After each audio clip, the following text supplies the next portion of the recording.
A estas alturas de la película seguro que no te sorprende si te digo que las emisiones de CO2 a la atmósfera no han parado de aumentar en los últimos 200 años, incrementando el efecto invernadero y aumentando la temperatura global. Todos sabemos que el CO2 actúa como manta térmica, es decir, la luz del sol llega a la Tierra, es absorbida por esta y es expulsada en forma de radiación infrarroja principalmente, calor. Esta radiación infrarroja a su vez es captada por las moléculas de CO2 que la absorben, vibran, pasan a un estado excitado y cuando la liberan, claro, la liberan en todas direcciones, es decir, que devuelven parte de ese calor al planeta. Y todo eso provoca el calentamiento global. Bien, eso está estudiado y los efectos del CO2 en la atmósfera son muy conocidos. Pero, ¿y en los océanos?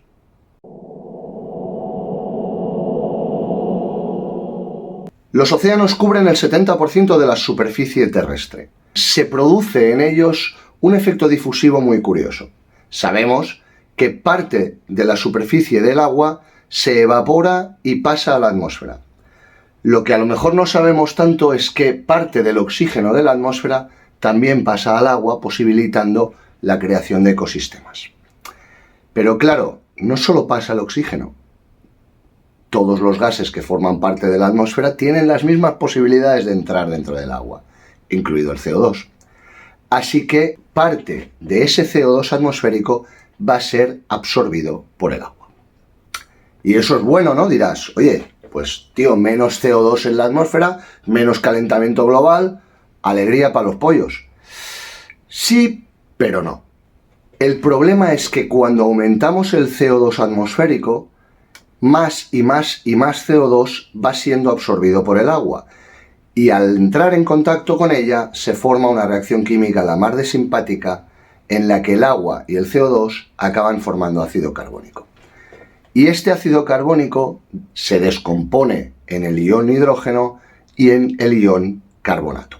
Y ahí viene el problema, porque esos iones carbonato dejan de estar disponibles para los iones de calcio, que son los que forman carbonato de calcio, en esencia conchas para mejillones, moluscos y demás bichos del fondo marino.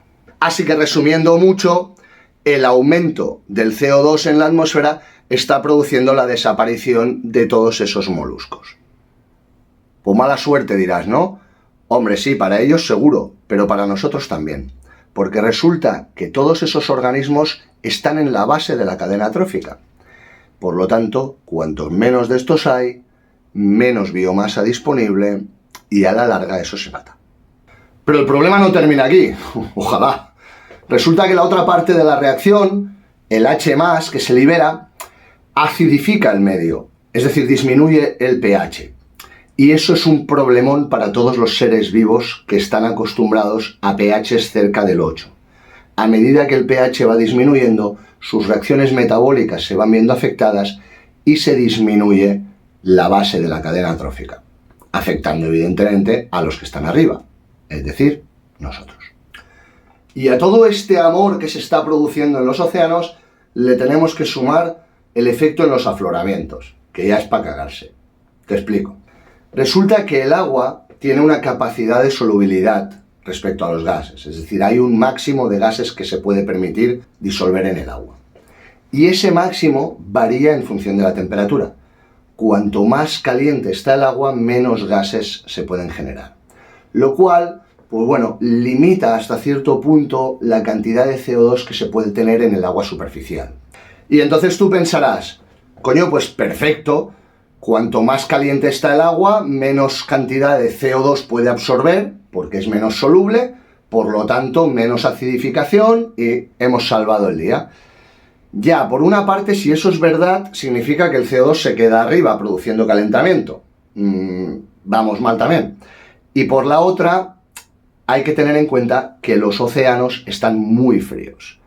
Principalmente por debajo de 200 metros, que es la termoclina, el punto donde llega luz del sol, digamos, más allá de 200 metros no llega luz del sol, el agua a partir de ese punto está fría que te flipas.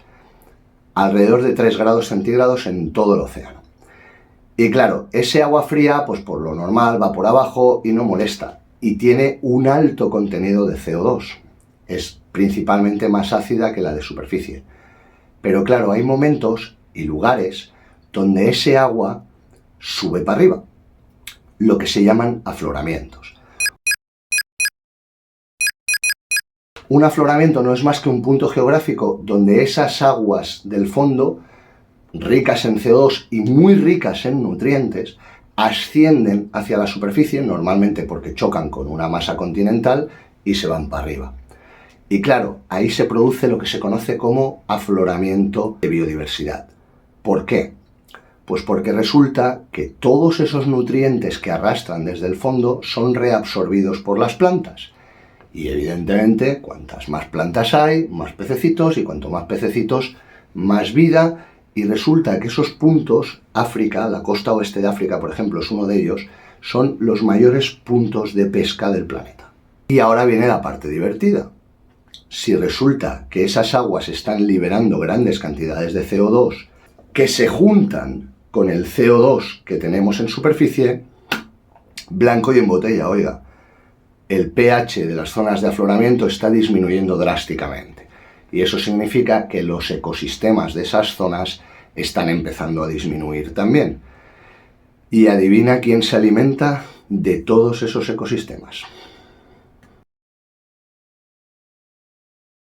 A veces los humanos nos olvidamos que el océano contiene el 98% de la biodiversidad de este planeta, que solo con las microalgas se libera el 50% del oxígeno que respiramos. Atacar esos ecosistemas es como tirarnos piedras a nuestro propio tejado. Para que te hagas una idea sencilla, solo con la destrucción del coral, que es uno de los organismos amenazados por la acidificación, se estima que más de 500 millones de personas en el mundo perderán su sustento. ¿Y cómo lo solucionamos? Pues ni pajolera idea, tío. Si lo supiera no estaría grabando vídeos en YouTube. Lo ideal, supongo, sería dejar de emitir CO2, pero eso es imposible. Hay demasiadas cosas que dependen de las emisiones de CO2. Cosas importantes, como la alimentación. Así que supongo que todo pasa por generar nuevos tipos de energía, nuevos tipos de formas de obtención de energía que eliminen el CO2 como residuo. Pero eso, de momento, a día de hoy no es viable. Así que, por el momento, tenemos que sumar la acidificación de los océanos a la larga lista de problemas medioambientales a los que el ser humano tiene que dar solución durante las próximas décadas.